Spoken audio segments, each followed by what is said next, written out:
श्री राम जय राम जय जय राम। श्री राम जय राम। श्री राम जय राम जय जय राम। श्री राम जय राम जय। मैं एक बार पहले बता चुका हूँ, पुनः स्मरण दिला रहा हूँ। ये राम रहस्योपनिषद का मंत्र है। ये सामान्य कीर्तन नहीं है, इसे मंत्र के रूप में उपनिषद में कहा गया है और ये मानव मात्र के कल्याण के लिए है। 13 अक्षर इसमें हैं। उन 13 अक्षरों का उच्चारण सुस्पष्ट होना चाहिए। जैसे आपने बोला राम, राम इतना बोलते ही आपने कितने अक्षर बोले? क्योंकि ये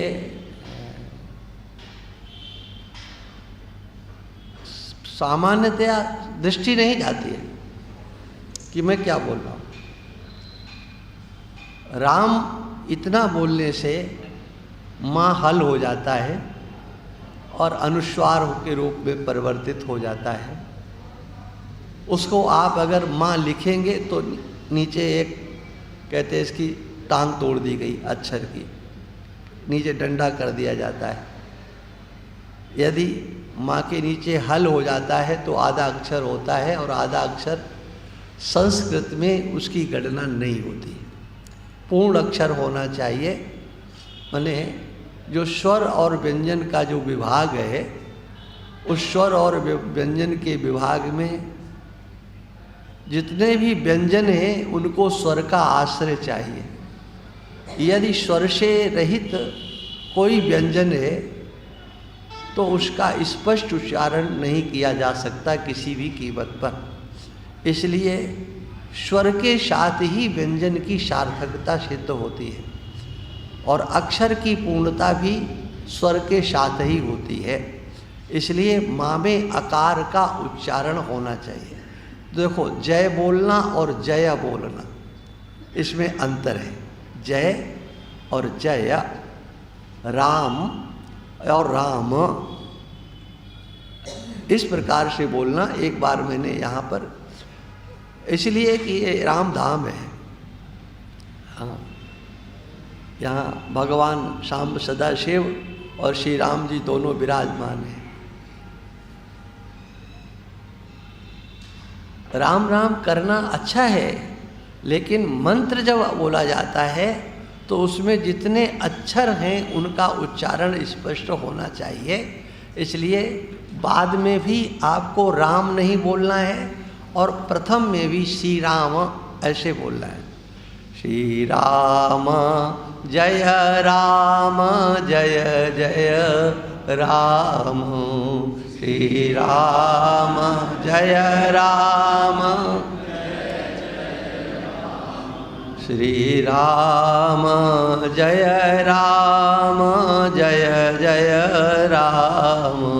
श्री राम जय राम।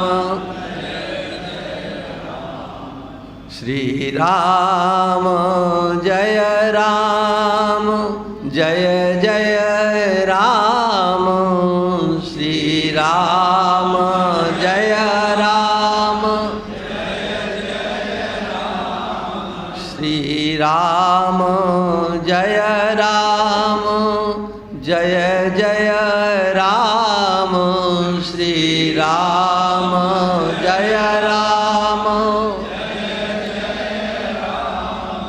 श्री राम जय राम जय जय राम।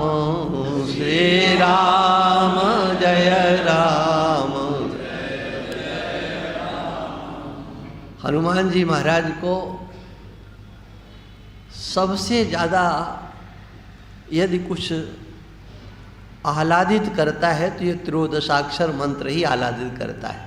आप हनुमान जी के समक्ष हनुमान चालीसा पढ़ें, ठीक है पढ़िए आप, लेकिन जैसे हनुमान चालीसा भी नहीं आता है, या जो हनुमान चालीसा पढ़ते हैं उन्हें कम से कम 13 बार शुद्ध रीति से इस त्रयोदशाक्षर मंत्र को तो जरूर ही बोलना चाहिए। हनुमान चालीसा से अधिक भगवान के इस त्रयोदशाक्षर मंत्र से श्री हनुमान जी महाराज हनुमंतलाल प्रसन्न होते हैं। आगे करके लौकिक और पारलौकिक सभी दृष्टियों से भगवान की वाणी को आत्मसात करने के लिए यहाँ चिंतन कर रहे हैं। धृतराष्ट्र का प्रश्न होता है धर्म क्षेत्रे कुरुक्षेत्रे से, किम अकुर्वत, क्या किया। ये क्या किया ये थोड़ा सा कम जचता है, और वो इसलिए कम जचता है कि महाभारत का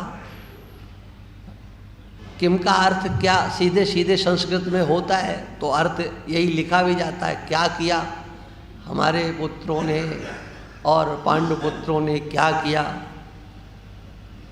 किंतु इससे पूरा भावार्थ स्पष्ट नहीं होता है। क्यों नहीं होता है? भगवान कृष्ण ने प्रथम दिन ही गीता सुनाई थी। प्रथम दिन अर्जुन को भगवान कृष्ण ने प्रथम दिन जब गए हैं जो गीता सुनाई, वो प्रथम दिन है। जो आगे आने वाली एकादशी है, मार्गशीर्ष शुक्ल पक्ष एकादशी को भगवान ने गीता सुनाई। उसके बाद युद्ध प्रारंभ होता है। पितामह भीष्म 10 दिन तक युद्ध करते हैं और 10वें दिन अर्जुन के बाणों से वो सरसैया पर शयन कर जाते हैं। धृतराष्ट्र को ये समाचार संजय ने जाकर के सुनाया कि आज पितामह भीष्म युद्ध में अर्जुन के बाणों से बिध करके सरसैया पर सो गए। कभी धृतराष्ट्र ने कल्पना भी नहीं की थी क्या ऐसा भी हमको सुनने को मिलेगा। पितामह भीष्म अमरंजयी थे, वो देवों को भी अपने युद्ध में जीतने वाले। गणेश जी महाराज परशुराम से युद्ध करते हैं। ये गणेश जी का और परशुराम के युद्ध का वर्णन भी पुराणों में मिलता है। तो गणेश जी का दांत तोड़ देते हैं परशुराम जी महाराज, एक दांत उनका टूट जाता है। लेकिन वही परशुराम पितामह भीष्म से पराजय को प्राप्त होते हैं। तीनों लोकों में कोई उन्हें युद्ध में जीत नहीं सकता। किंतु जब धृतराष्ट्र ने यह सुना तो धृतराष्ट्र को बहुत आश्चर्य हुआ। ये कैसे हुआ? ये युद्ध हुआ कैसे? मतलब कैसे प्रारंभ किया गया युद्ध, और उस धर्म क्षेत्र में वो कैसे सरसैया पर सो गए? ये प्रथम श्लोक का इतना भाव है। कैसे, क्या किया? तो किम शब्द का अर्थ कैसे युद्ध हुआ, आप हमें विस्तार से बताइए। तो विस्तार से बताने के उपक्रम में जैसे जो कुछ हुआ वह सब कुछ सुनाया, और सबसे पहले संजय ने धृतराष्ट्र को उस प्रथम स्थिति का वर्णन किया कि अर्जुन के अंतर कैसे मोह आया, भगवान ने कैसे फिर उपदेश दिया। इसलिए जो प्रथम श्लोक है ये धृतराष्ट्र के द्वारा इस विषय में संजय से पूछा जाता है कि आप मुझे विस्तार से बताइए। एक व्यास पद्धति होती है और एक समास पद्धति होती है।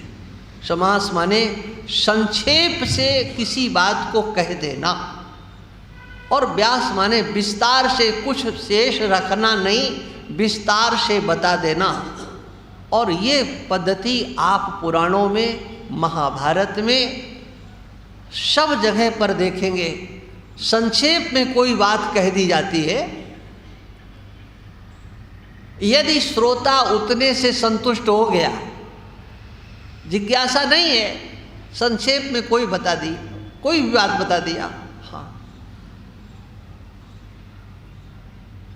और श्रोता ने फिर आगे कोई जिज्ञासा प्रकट नहीं की, तो समझदार वक्ता अपने आप से उसे क्रोधता नहीं, तुम समझे कि नहीं समझे, ये भी नहीं पूछना। अरे जब उसने कोई जिज्ञासा नहीं उत्पन्न की तो फिर क्यों उससे पूछना।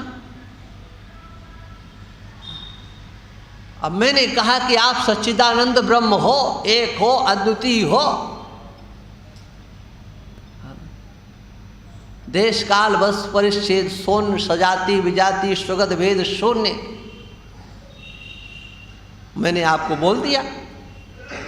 अब आपने सुनकर के कोई शंका नहीं उत्पन्न की कि ये सजाति क्या होता, विजाति क्या होता, देश काल वस्तु परिच्छेद क्या होता है, मैं ब्रह्म कैसे हूं, बस, तो आगे कुछ नहीं। और अगर प्रश्न किया है तो प्रश्न के आधार पर पुनः उसका समाधान किया जाएगा, और ये होती है व्यास पद्धति। और इसीलिए पहले संक्षेप में सुना दिया कि युद्ध का समाचार ये है। प्रतिदिन का युद्ध का समाचार संजय सुनाते थे। यद्यपि धृतराष्ट्र को व्यास जी ने पूछा था, व्यास जी क्या तुम आंखों देखा हाल देखना चाहते हो, अपने आंखों से देखना चाहते हो ये युद्ध कैसे हो, मत जाओ युद्ध में। लेकिन धृतराष्ट्र ने कहा ये मैं अपने आंखों से नहीं देखना चाहता, क्योंकि युद्ध होगा तो उसमें क्या होगा ये बात धृतराष्ट्र को अच्छी तरह से ज्ञात है, परिणाम क्या होने वाला। जिस युद्ध के बिना हुए देख करके, सेनाओं के खड़े हुए देख करके अर्जुन के अंदर विषाद हो जाता है, उस दृश्य को धृतराष्ट्र अपने आंखों से देखे तो कौन सा सुख मिलने वाला था। समझदारी का उसने अपने जीवन में एक ही काम किया। व्यास जी ने कहा कि मैं तुम्हें दिव्य दृष्टि देता हूं, जो भी कुरुक्षेत्र में होगा तुम हस्तिनापुर में बैठ करके सब कुछ देख सकते हो। लेकिन धृतराष्ट्र ने मना किया, मैं समाचार मुझे प्रतिदिन का प्राप्त होता रहे। और तब संजय को भगवान ने ये सामर्थ्य दी, ये योग्यता दी, चाहे इनके प्रत्यक्ष हो चाहे परोक्ष हो, कोई भी घटना कहीं पर भी युद्ध में होगी वह इनको प्रत्यक्ष देखेंगे,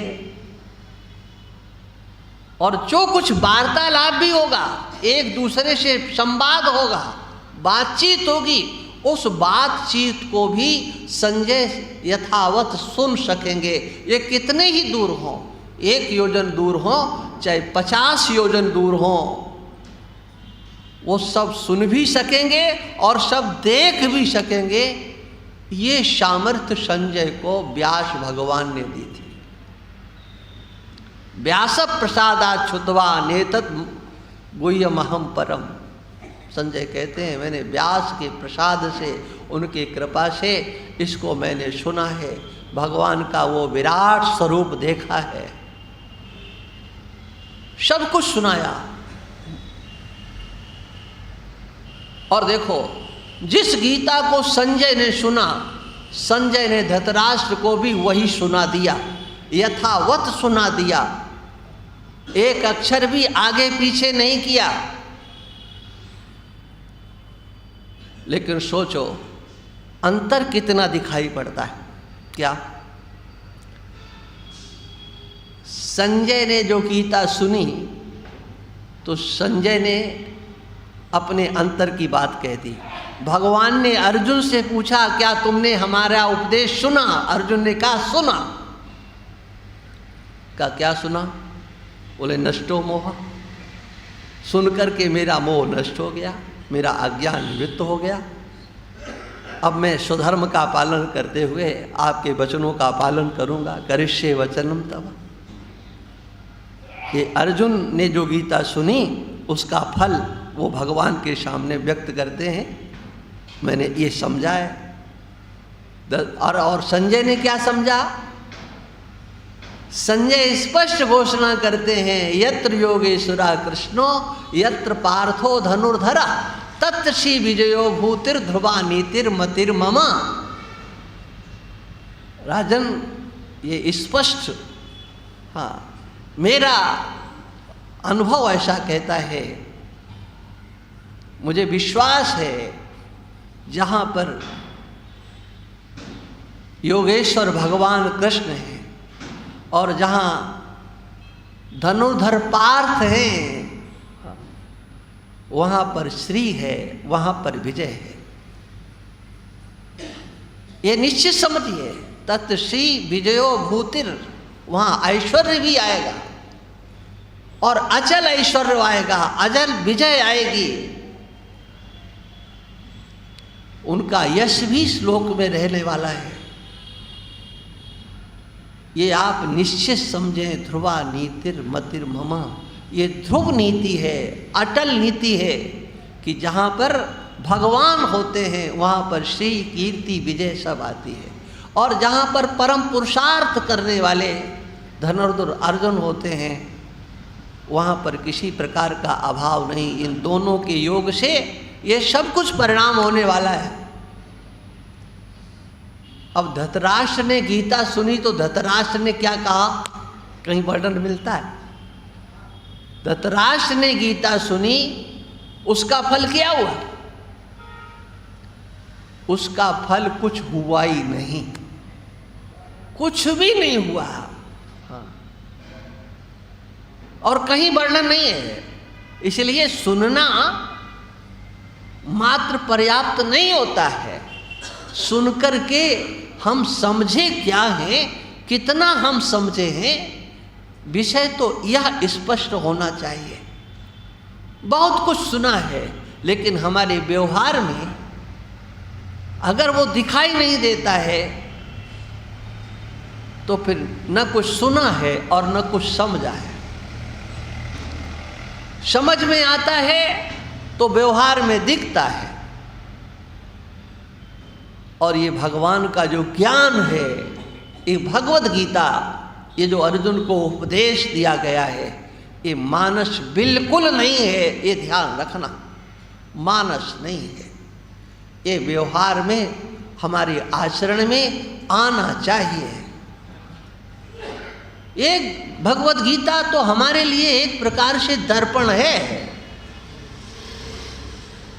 हमें बता रहा है, पग पर बता रहा है कि हम क्या कर रहे हैं, कहाँ खड़े हुए हैं। हमने अपने संबंध में क्या सोचा है।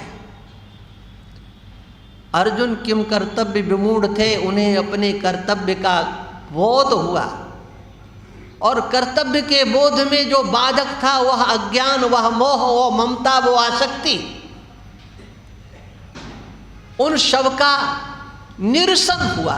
क्योंकि अज्ञान की निवृत्ति हो गई तो फिर बकाया शेष बचता क्या है? एक अज्ञान पूर्वक व्यवहार करना और एक ज्ञान पूर्वक व्यवहार करना, इसमें बहुत बड़ा अंतर होता है। ज्ञान व्यवहार का बाधक नहीं होता है, बल्कि व्यवहार का सम्यक संपादन करने वाला होता है। हमारे द्वारा जो व्यवहार हो, वो चाहे अपने लिए हो और चाहे दूसरे के लिए हो, उस व्यवहार का सम्यक संपादन हमारे लिए धर्म, अर्थ, काम, मोक्ष चारों पुरुषार्थों को देने वाला होता है। ज्ञान पूर्वक धर्म, अर्थ, काम, मोक्ष, ये चार पुरुषार्थों में तीन प्रवृत्ति के कोटि में आते हैं, उनको प्रवृत्ति धर्म कहा जाता है। धर्म वह जिसको हम धारण करते हैं, हृदय में जिसकी हमारे प्रतिष्ठा है, हमने जिसे अपने हृदय में स्थान दिया है, जिसे हम चाहते हैं, जिससे हम प्रेम करते हैं। धर्म वह नहीं है जो कि तुम्हारे ऊपर थोपा जाए। हाँ, लोक परलोकवादी जो सनातन धर्मी हिंदू हैं, मैं उनके लिए ये बात कहता हूं। लोक में ये आकांक्षा होती है, अंतिम समय में कोई हमारा अग्नि संस्कार करने वाला चाहिए, हमारे कुल का हो, हमारे खानदान का, हमारे परिवार का हो, हमारा पुत्र हो, हमारा नहीं तो हमारे भाई आदि अनेक प्रकार के। कोई मुखाग्नि देने वाला चाहिए, कोई पानी देने वाला चाहिए। क्यों भाई, पानी की क्या जरूरत है? कहीं विचार किया? हाँ, ये है, ये सनातन धर्म है। मैं उस सनातन धर्मी की बात, उस हिंदू की बात करता हूं जो सनातन धर्मी है। मैं उस हिंदू की बात नहीं करता जो हिंदू तो अपने को कहता है और गोमांस भक्षकों के साथ बैठ करके फोटो खिंचाता है या गोमांस खाता है। ऐसे भी हिंदू मिल जाएंगे। मैं इस मंच से नाम नहीं लेना चाहता, अन्यथा मेरे पास लिस्ट है। वो पैसे वाले हैं, नाम उनका हैं कहाँ और कैसे हैं, और गौरव के साथ कहते हैं हम हिंदू हैं। अरे शर्म करो, डूब मरो चुल्लू भर पानी में। तुम हिंदू गोमांस भक्षकों के साथ बैठ करके, और वो खाना चाहिए, आपको शर्म नहीं आता? और उनको कहने में शर्म नहीं लगती, ये भी बता दें। और आप लोग भी अगर हम नाम लेंगे तो आपको भी याद आ जाएगा किसने कब कब ये कहा था। वो बड़े, कोई कोई तो बड़े पूज्य माने जाते, बड़ा उनका नाम, उनके नाम के सैकड़ों संस्थाएं, लेकिन ये सच्चाई बोल दो तो यही कहते हैं तो बोलता है। सत्य क्या है? हम उस सनातन धर्मी हिंदू की बात करते हैं जो संस्कारों से युक्त है, जो लोक और परलोक को केंद्र बना करके व्यवहार करता है। हमारा लोक भी बन जाए और हमारा परलोक भी बन जाए। और ध्यान रखना, ये सनातन धर्म के ऋषियों का ये चिंतन कि आपका कर्म लोक भी बनाएगा और परलोक भी बनाएगा। और ध्यान रखना, जो कर्म आपका लोक नहीं बना सकता है, उस कर्म से कभी परलोक बन नहीं सकता। और जिस कर्म से लोक और परलोक दोनों बनते हैं, उसी कर्म को धर्म के नाम से कहा जाता है और उसकी प्रतिष्ठा आपके अंतर होती है। लेकिन वो अपेक्षा करता है व्यवहार में, धरातल में आने की। इसलिए धर्म वह जो आपके अंदर आपने उसे पकड़ा हुआ है, धारण किया हुआ है। मां हिंसा सर्वभूतानि, आपने ये सुना होगा कि किसी की हिंसा नहीं करना चाहिए। ये वेद मंत्र है, किसी की हिंसा मत करो। अहिंसा परमो धर्म, मानसकार कहते हैं परम धर्म श्रुति विदित अहिंसा। हिंसा का अर्थ होता है किसी को पीड़ा पहुंचाना, किसी को कष्ट देना, वाणी से, शरीर से, दृष्टि से, दूसरे को कष्ट ना हो जाए। मनसा वाचा कर्मणा, किसी को कष्ट नहीं देना। कष्ट देना ये हिंसा है। इसकी प्रतिष्ठा सोचो आपके अंतर है कि नहीं है। ये तो वेद का वचन है, मां हिंसा सर्वभूतानि, किसी भी प्राणी की हिंसा नहीं करना है। सोचो आपके अंदर ये प्रतिष्ठा है कि नहीं। आपने कब सोचा कि हमारा पड़ोसी हमको व्यथित करे, दुखी करे, हमको कष्ट दे? क्या कभी आप सोचते हो? क्या आपके मन में आता है? सब आपको कैसी दृष्टि से देखें, आप जानते कुछ नहीं है। लोग ये कह देते ना कि हम तो बिना पढ़े लिखे हैं, हम कुछ नहीं जानते। लेकिन सोचो तुम्हारे आंख में कैसा विज्ञान बैठा हुआ है ना? कैसी दृष्टि है आपके पास में कि अगला व्यक्ति कैसे देख रहा है,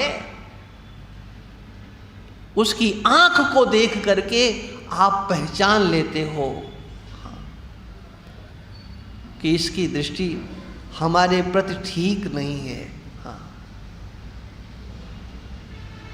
आप कहीं जाते हो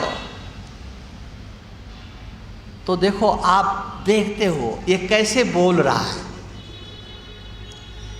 और कोई ढंग से नहीं बोलता है तो क्या कहते हैं, ये तो सीधे मुंह बात नहीं करता। क्यों भाई, बात करते समय मुंह टेढ़ा होता है क्या? बात मुंह तो टेढ़ा नहीं होता, लेकिन आपको हाँ ये लगता है कि ये सीधे मुंह से बात नहीं कर रहा है, माने उल्टे मुंह से कर रहा है, माने उसके शब्दों में प्रेम नहीं है, आदर नहीं है, अपनत्व नहीं है, रूखापन है।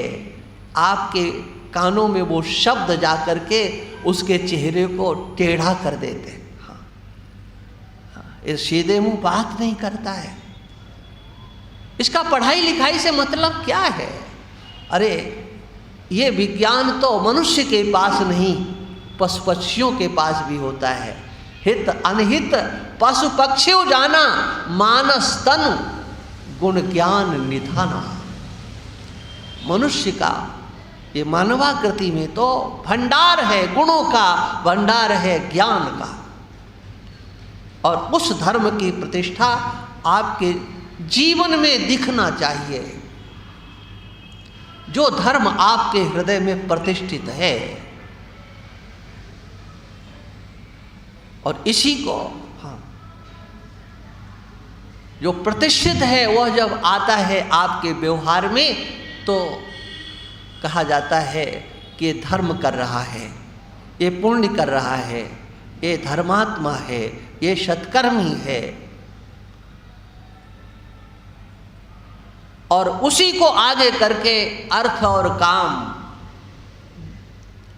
ये अर्थ और क्या काम क्या है, और तीनों क्या है, धर्म क्या है, अर्थ क्या है और काम क्या है, और तीनों को अगर एक साथ कहा जाए, एक साथ एक दृष्टि से देखा जाए, एक ही है।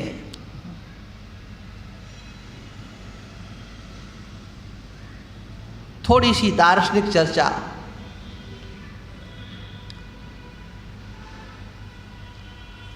जो भी वस्तु है, उस वस्तु से जो आपके पास है, जो वस्तु है, जो व्यक्ति है, उससे आप चाहते क्या हो? सुख चाहते हो या दुख चाहते हो? आपका पैसा आपको सुखी करे कि दुखी करे? आपके पास जो सामग्री है वो आपको सुखी करे कि दुखी करे? आपका वाहन आपको सुखी करे कि दुखी करे? समग्र संसार की वस्तुएं जिनका आप संग्रह करते हो, सोचो उनका प्रयोजन क्या है? उनका प्रयोजन तो एक ही है कि हम सुखी हों। अनेक प्रकार के वस्तुओं का, व्यक्तियों का संग्रह करना, उस संग्रह का मूल क्या है? आप उनको सुखी नहीं करना चाहते हो, आप उनसे सुखी होना चाहते हो। महाभारत के युद्ध में संग्रह ही तो किया गया। किसका? सेना का संग्रह किया गया। इधर से भी किया गया, उधर से भी किया गया। एक ने ज्यादा कर लिया, एक ने कम कर पाया। लेकिन वो संग्रह था किस लिए? वो राजाओं के लिए संग्रह था क्या? वो सेना के लिए संग्रह क्या था क्या? चाहे इस पक्ष का हो और चाहे उस पक्ष का। हाँ। और दुर्योधन तो स्पष्ट कह ही देता है, देखो देखो हमारी सेना देखो। हाँ। ये चाहे भीष्म पितामह हो, चाहे कृपाचार्य हो, चाहे अश्वत्थामा हो, चाहे कर्ण हो, कोई भी, जितने भी हमारे पक्ष में वो 11 अक्षौणी सेना और उसके सेनापति राजागण खड़े हुए हैं, उनका उद्देश्य क्या है? वो यहां पर क्यों आए हैं? देखो आप, कितनी बढ़िया बात दुर्योधन ने कही। हाँ, ये सब मेरे लिए मरने के लिए आए हैं। पढ़ो आप भगवत गीता पहला अध्याय देखो। मदर्थे त्यक्त दैहिका, इनको अपने शरीर से प्रेम नहीं है, इनको अपने प्राणों से प्रेम नहीं है। ये अपने शरीर और प्राणों से ज्यादा ये मेरे से प्रेम करते हैं। ये मेरे लिए मरने के लिए यहां है। और सोचो, वो जो दूसरों को मरवाना चाहता है वो किसके लिए? दुखी होने के लिए कि सुखी होने के लिए? है ना? यह है गीता दर्शन। आपने जो संग्रह किया है उसका प्रयोजन क्या है? आप जिसे चाहते हो उसका प्रयोजन क्या है? हा? जैसे कल चर्चा चली थी जाया में स्यात्। हा? मेरे को पत्नी प्राप्त हो तो सोचो किसके लिए? उसकी नौकरी करने के लिए या उससे सुख प्राप्त करने के लिए? और जानते हो, वो जाया में स्यात्, इसमें केवल इतना ही नहीं है, ब्रेक नहीं लगता है इसमें कि मेरे को पत्नी की प्राप्ति हो। क्या यहां तक ही सीमित होते हैं? नहीं नहीं नहीं, हाँ, आगे भी होना चाहिए, कुछ और होना चाहिए। पत्नी हो तो पुत्र हो, संतान होना चाहिए, संतान के संतान होना चाहिए। आप कितनी भी कल्पना कर लो, लेकिन उस समग्र कल्पनाओं के पूर्ण होने पर उनका लक्ष्य क्या होता है? दुखी होने के लिए या सुखी होने के लिए? सीधा उत्तर होगा कि आप वह हैं जो एक नंबर की स्वार्थी हो, छली हो, कपटी हो, दूसरों से कहते हो हम तो मर रहे हैं तुम्हारे लिए। अरे तुम दूसरों को मार रहे हो अपने लिए, वो कोई भी हो, क्योंकि तुम सबसे चाहते हो। हाँ, सबसे चाहते हो। और क्या चाहते हो? सुख चाहते हो। ये सार्वभौम बात, इसकी व्याख्या अगर धीरे धीरे करें तो ये तो महीनों का अपना विषय है। सबसे चाहते हो। और इसीलिए जो प्रवृत्ति धर्म होता है ना, उस प्रवृत्ति धर्म में इस सबसे बड़ा दोष होता है कि वह दूसरों को अपने लिए, हाँ, दूसरों को अपने लिए। और इसीलिए भागवत में इस प्रवृत्ति धर्म को कूट धर्म कहा गया है। गृहेषु कूट धर्मेषु। घर में तो महाराज हम कूट धर्म में फंसे हुए हैं, हम कपट धर्म में फंसे हुए हैं। हमने कपट धर्म का आश्रय लिया है, विशुद्ध धर्म का आश्रय नहीं लिया है। धर्म का तो आश्रय लिया है, धर्माचरण तो दिखाई पड़ता है, हाँ, लेकिन उसमें कपट होता है। कुछ हम चाहते हैं, उसके बदले कुछ न कुछ हम लेकर के जीना चाहते हैं। और तीनों का, धर्म का, अर्थ का, अर्थ माने सब कुछ अर्थ है, ध्यान रखना। ये केवल नोटों को गिनना या नोटों का संग्रह ये अर्थ नहीं, सब कुछ अर्थ है। हाँ। आपके पास गाड़ी है, क्या वो पैसा नहीं है? आपके पास मोबाइल है, क्या वो पैसा नहीं है? आप जो वस्त्र पहने हो, क्या वो पैसा नहीं है? आवश्यकता पड़ने पर हाँ, व्यक्ति सब कुछ दांव पे लगा देता है। हाँ। अरे महाभारत की कथा यही तो है ना। जुआ के प्रकरण में क्या हुआ? जब जुआ खेला गया तो वहां नगदी तो कुछ नहीं लगा था, वो तो जवानी जवा खर्च था, लेकिन सब कुछ लग गया। युधिष्ठिर ने तो द्रौपदी को भी दांव पे लगा दिया, वो कोई पैसा था क्या? लेकिन उसे समझा जाता है।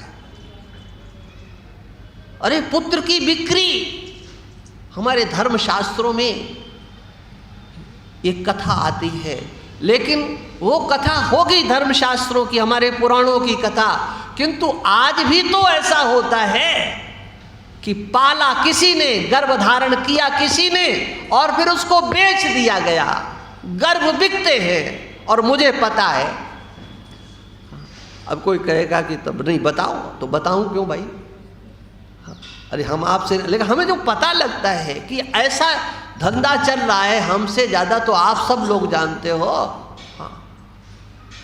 कथाएं हैं वो तो आप सुनते हो। भागवत की कथा में उस महात्म्य वर्णन आता है कि वो धुंधली की हाँ बहन ने कहा, क्या चिंता करते हो? अरे तुमने गाय को खिला दिया तो खिला दिया, हमारे पेट में तो है। हमारा पति एक नंबर का लोभी है, तुम उसे पैसा दे देना और जब संतान उत्पन्न होगी तो मैं तुम्हें दे दूंगी पैसे के बदले, और वो तुम्हारा हो जाएगा। ये कथा वहां की है, पद्म पुराण की है, लेकिन आज तो लोक में हो रहा है ना। वो संतान भी हाँ, आपने हरिश्चंद्र की कथा सुनी, हरिश्चंद्र ने अपने शरीर को बेच दिया जी। हाँ, ये कथा है कि उन्होंने बेच दिया। ये शरीर अर्थ नहीं है क्या? इससे आप अर्थ नहीं कमाते हो। अरे तुम्हारे पास दिमाग है, तुम्हारे पास डिग्री है, क्या वो अर्थ नहीं है क्या? आपने पढ़ा लिखा सब कुछ किया, बोले ये हमारी योग्यता है, अरे इसकी कीमत बताओ। हाँ, तुम्हारी हर चीज की कीमत, हाँ, तुम्हारी शकल की कीमत, ये शकल बिकती है कि नहीं? ये शकल की कीमत, अकल की कीमत, सब कुछ तो अर्थ है जी। आपके दाएं बाएं जो दिखता है वो वस्तुएं हों, लेकिन वो अर्थ के सिवा और क्या है जी? हाँ, और जो सामग्रियां हैं धर्मानुसार जिनका आप संग्रह करते हो, वही तो काम है और क्या। धर्म का अतिक्रमण करके जो सुख सुविधाओं का संग्रह किया जाता है, उसी का नाम तो पाप होता है। और धर्म का अतिक्रमण किए बिना, धर्म को आत्मसात करके, धर्म को आगे करके, मर्यादा को आगे करके, शास्त्र विधान को आगे करके सुख सुविधा प्राप्त करने की जितनी सामग्रियां जुटाई जाती हैं, या यो कहो कि जितनी भी इच्छाएं की जाती हैं वो सब का सब भगवान का स्वरूप होती है। ये भगवान कृष्ण भगवत गीता में कहते हैं। धर्मा विरुद्धो भूतेषु कामोस्मि भर्तर्षभा। धर्म के अविरुद्ध जो तुम्हारे अंतर इच्छा होती है, भगवान कहते वह तो मैं हूं, वो भगवान का स्वरूप है। बने धर्म का अतिक्रमण आपकी इच्छा नहीं करती है तो वो समझ लो वो भगवान का ही संकल्प है, वो भगवान की इच्छा है। इसलिए धर्म, अर्थ और काम, इनका प्रयोजन मात्र क्या है? हम अपने को सुखी करना चाहते हैं, लोक और परलोक, यहाँ पर भी हमें सुख मिले और यहाँ के बाद ये तो सब जानते ही हैं, जाना तो पड़ेगा। हाँ, और जानते हो आप सब लोग सुनते होंगे, हाँ, गरुड़ पुराण सुनाया जाता है, सुनाया जाता ना, लेकिन जिंदा लोगों को नहीं सुनाया जाता। अब वो किसे सुनाया जाता है? कोई चला गया बोले गरुड़ पुराण, अरे वो गरुड़ पुराण तो जीवित अवस्था में अपनाने के लिए उसमें कहा गया है। हाँ, वो मुरझाए चेहरे लेकर के वो पंडित बाँचता रहता है और वो सब सुनते रहते हैं। हाँ, क्या है उसमें? मूल बात ये क्या कि हम यहाँ से जाएं तो जहां जाएं बताओ वहां सुखी रहें कि दुखी? उसका नाम परलोक, जो हमें आपको दिखाई नहीं पड़ता। परलोक में जाकर के हमको सुख मिले कि दुख? क्या उत्तर होगा? यही ना, है ना? यहां पर भी हमको सुख मिले, और सुख ये ऐसा है कि आप इसे हमेशा चाहते हो, सदा चाहते हो, सर्वदा चाहते हो। यही दर्शन की चरमावस्था है, इसका चिंतन, उसकी खोज करो जिसको आप चाहते हो, और वो है कहाँ? तुम्हारे पास है कि नहीं है? ये प्रवृत्ति धर्म जो होता है, ये हमें संसार में रख करके सुख सुविधाओं में उलझा करके यहाँ तक कि स्वर्ग लोक तक ले जाएगा, ब्रह्म लोक तक ले जा सकता है। ये धर्म, अर्थ और काम, इन तीनों में अनुस्यूत जो होता है शास्त्र, शास्त्र विधि से धर्म, शास्त्र विधि से अर्थ, शास्त्र विधि से काम, इसका संग्रह हमें स्वर्ग लोक तक सुखी करने में होता है। लेकिन ये जन्म मृत्यु के प्रवाह से नहीं छुड़ा सकता है। यदि जन्म मृत्यु के प्रवाह से कोई छुड़ा सकता है तो वह निवृत्ति धर्म होता है। दो प्रकार के धर्मों का जो वर्णन किया गया है, एक प्रवृत्ति धर्म और एक निवृत्ति धर्म। वो जो निवृत्ति धर्म होता है, उस निवृत्ति धर्म का प्रयोजन लौकिक सुख नहीं होता है, न पारलौकिक सुख होता है, क्योंकि निवृत्ति धर्म को समझने वाला, अपने जीवन में अपनाने वाला, उसके कोई पुण्य उदय होते हैं, वो महापुरुषों के, संतों के पास जाता है, तब उसके अंदर एक जिज्ञासा जागृत होती है कि ये संसार तो अनित्य है, ये संसार दुख रूप है, ये असत है, इसमें सुख कहीं है नहीं। और गीता पढ़ता है तो भगवान ने तो उसमें स्पष्ट कर दिया है, क्षीणे पुण्य मर्त लोकम विशंति, वह ब्रह्म लोक से भी फिर मर्त लोक में आ जाता है। क्या ऐसा कोई उपाय नहीं है कि इस जन्म मृत्यु के प्रवाह से हमेशा हमेशा के लिए हमको बचा दिया जाए, जन्म मृत्यु के प्रवाह से हम छूट जाएं? क्या ऐसा कोई उपाय है कि नहीं है? और तब वो तब जो है एक उपदेश दिया जाता है, तब उपदेश दिया जाता है कि हाँ ऐसा भी उपाय है, ये भी हो सकता है। अब देखो हमारी धारा चल रही थी, उस धारा में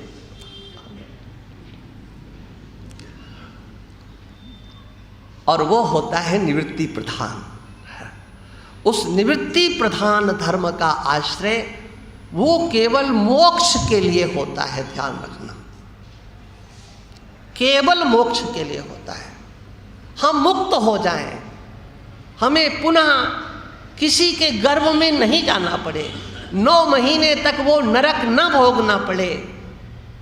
कल्पना करो वो कैसा काल होता होगा, हमारा आपका सबका रहा होगा मलमूत्र के ढेर में, और उसमें जाना कौन चाहेगा जी?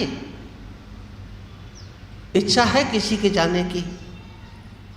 कोई समझदार बुद्धिमान व्यक्ति तो ऐसा सोच भी नहीं सकता है कि हमें गंदे नाले में डुबाया जाए, हमें गंदगी के बीच में रखा जाए। उस गंदगी से तो आप दूर होना चाहते हैं। और ध्यान रखना, यदि धर्म अर्थ और काम का संग्रह करते हुए ये दृष्टि बना ली जाए,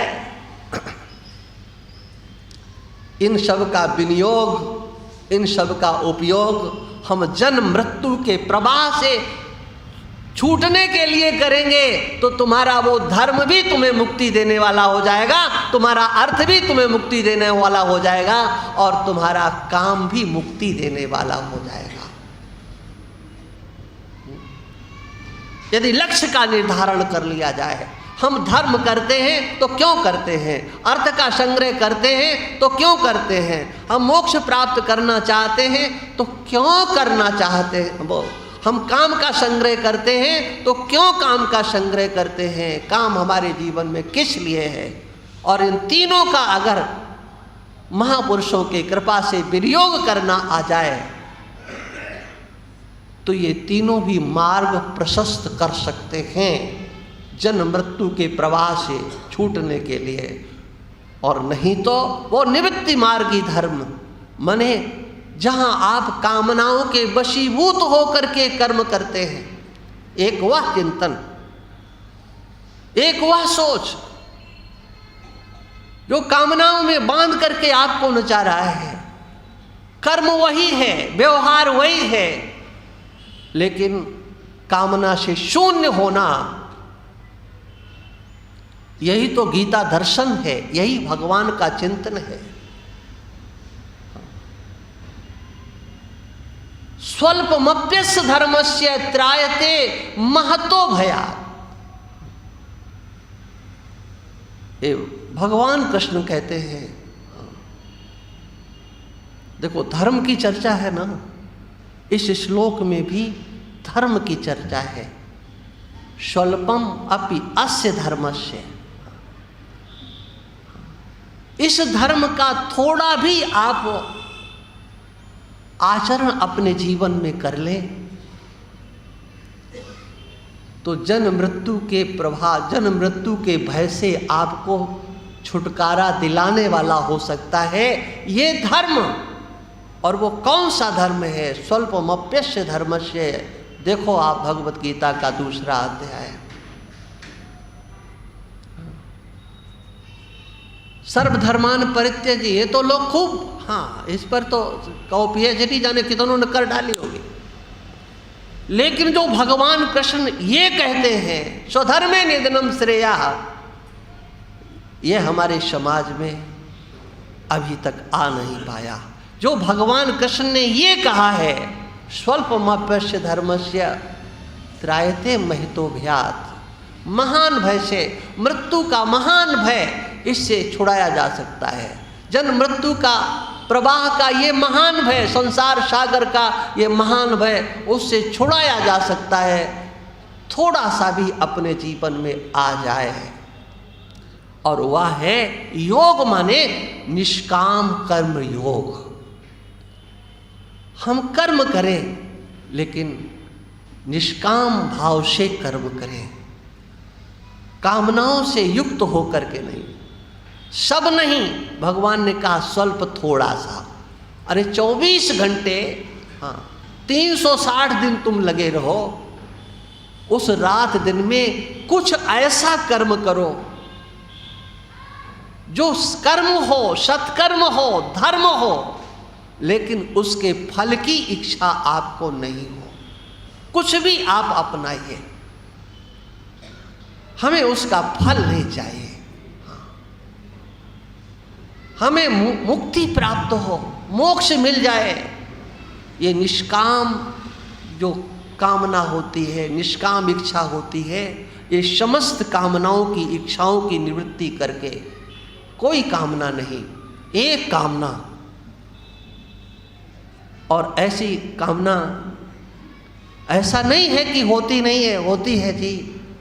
हाँ, आपके अंदर भी बहुत हो सकते हैं, बहुत से कर्म करते होंगे कि हमें इसका फल नहीं चाहिए। यज्ञ अनुष्ठान इत्यादि भी मैंने देखा है लोगों को करते हुए, संकल्प करते हैं भगवत प्रीत्यर्थम, भगवान के प्रेम के लिए, भगवान की कृपा प्रसाद के लिए, इसके सिवा और कुछ नहीं। इसी प्रकार से समाज के लिए, समाज सेवा में भी यही तो है ना। हम समाज सेवा किस लिए करें?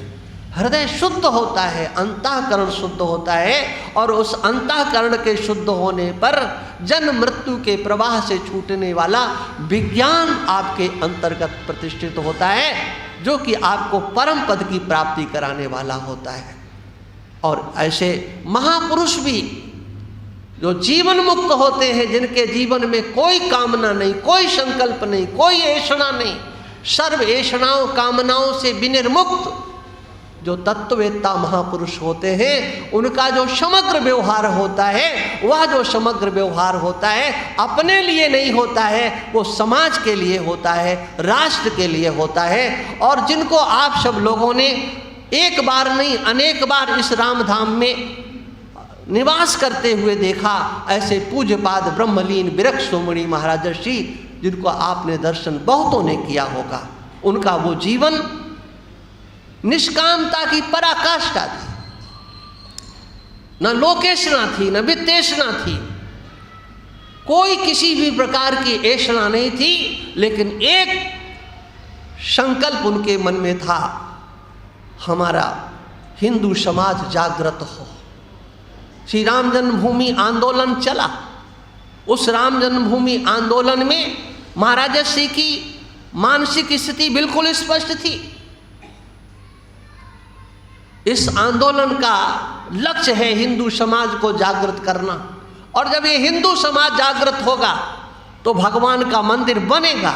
और जानते हो, वो महापुरुषों का संकल्प वो पूरा भी हो गया, मंदिर बन भी गया, और उस मंदिर पर कल भगवान की ध्वजा का भी रोहण हो गया।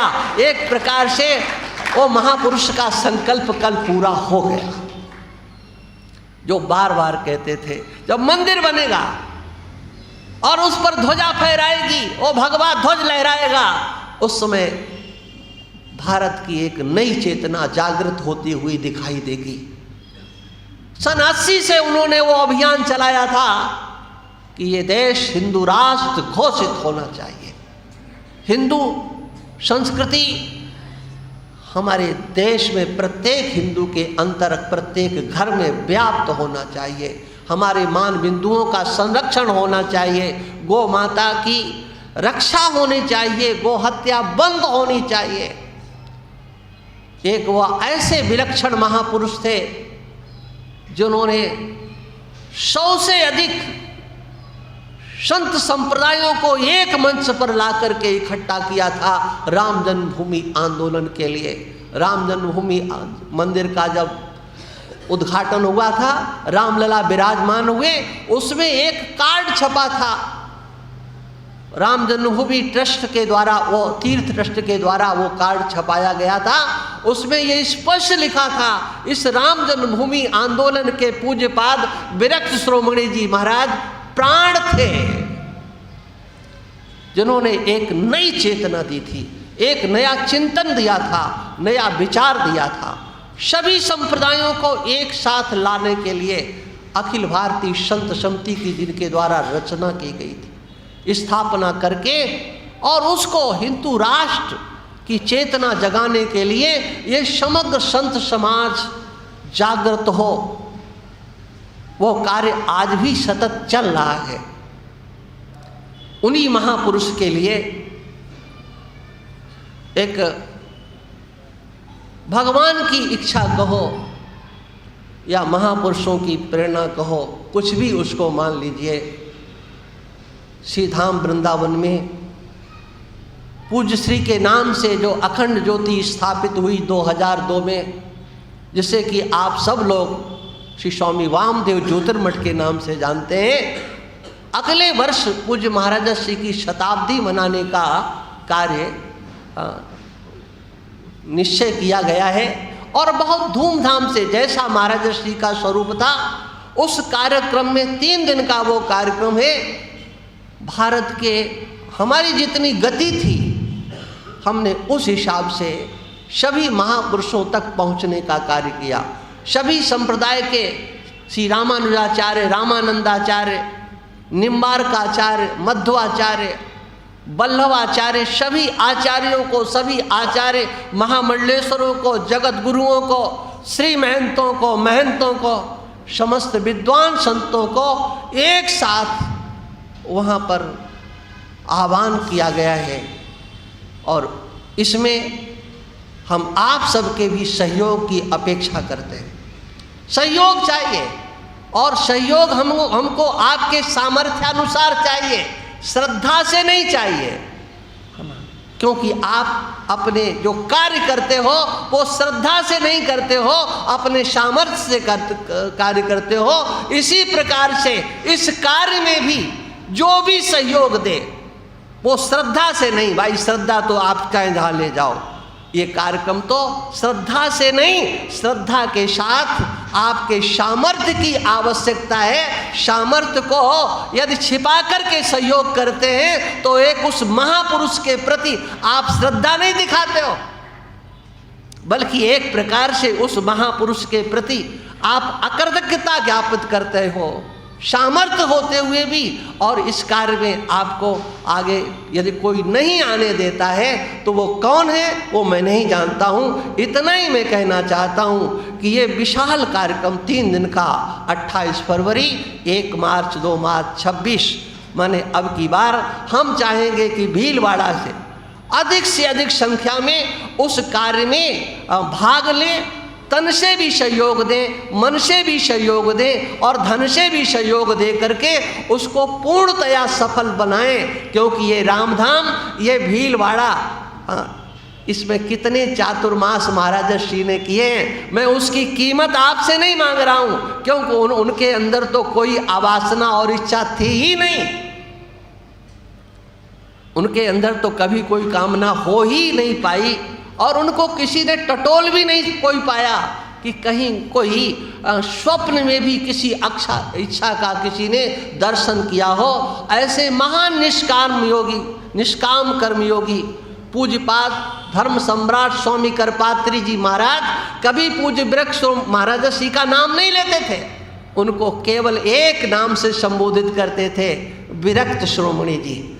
आइए विरक्त श्रोमणी जी, विरक्त श्रोमणी ने ऐसा बोला है, ऐसा सम्मान, ऐसा प्रेम पूज्य धर्म सम्राट करपात्री जी महाराज का उनके प्रति, उनके व्यवहार, उनके दर्शन, उनके चिंतन के प्रति था।